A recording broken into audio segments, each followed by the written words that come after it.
अस्सलामुअलैकुम।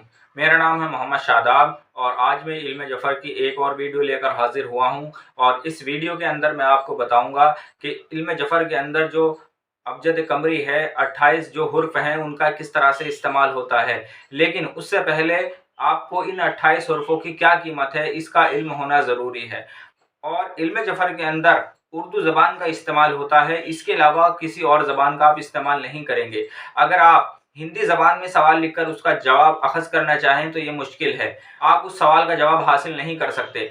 आपको इसके लिए उर्दू ज़बान का इल्म होना ज़रूरी है, ना ही आप अंग्रेज़ी ज़बान में सवाल लिखकर उसका जवाब हासिल कर सकते हैं। इल्म जफ़र के लिए आपको उर्दू ज़बान का इल्म होना ज़रूरी है। इल्म जफ़र का इस्तेमाल आप सिर्फ उर्दू ज़बान में करेंगे, इसके अलावा और किसी ज़बान में इसका इस्तेमाल नहीं हो सकता। इल्म जफ़र से अगर आप किसी सवाल का जवाब हासिल करना चाहते हैं तो वो सवाल आपको उर्दू ज़बान में लिखना होगा। उर्दू ज़बान में लिखने के बाद आप उसका जवाब हासिल कर सकते हैं। उर्दू ज़बान के अंदर अमलियात और इल्म जफ़र के अंदर जो ये 28 हुर्फ लिखे हुए हैं, इन 28 हुर्फों पर ज़्यादा मेहनत की गई है।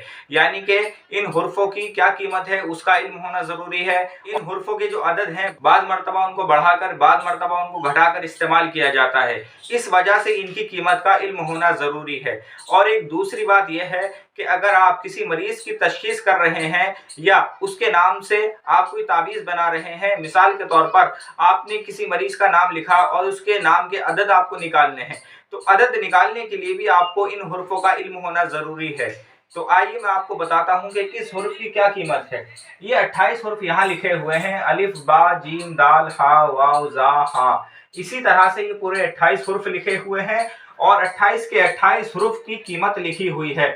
अलिफ का अदद है 1, बा का अदद है 2, जीम का अदद है 3, दाल का अदद है 4। इसी तरह से तोय का अदद है 9 और या का अदद है 10। 10 के बाद 11 आता है। लेकिन अमलियात और इल्म जफ़र के अंदर काफ के जो अदद हैं वो हैं 20। 10 के बाद 20, 20 के बाद 30, लाम के जो अदद हैं 30, मीम के अदद हैं 40, नून के 50, इसी तरह से स्वाद के 90, काफ के 100।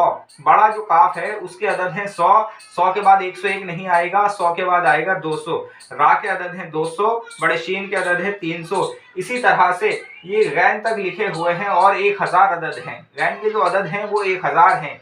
इसी तरह से आपको इन 28 के 28 हुर्फों की कीमत का इल्म होना चाहिए, तभी आप किसी भी मरीज के नाम के अदद से उसका नक्श बना सकते हैं। और जब आपको इन हुर्फों का इल्म होगा, इन हुर्फों की कीमत का इल्म होगा, तभी आप कोई भी नक्श बना सकते हैं। और इंशाअल्लाह आने वाली वीडियो में मैं बताऊंगा कि इनमें से कौन से हुर्फ आतिशी हैं, कौन से हुर्फ बादी हैं। आज की वीडियो में इतना ही। इल्म जफ़र के ताल्लुक से अगर आपका कोई सवाल है तो मेरे व्हाट्सएप नंबर पर मुझसे राब्ता करें या मुझे कमेंट करें। अस्सलामु अलैकुम।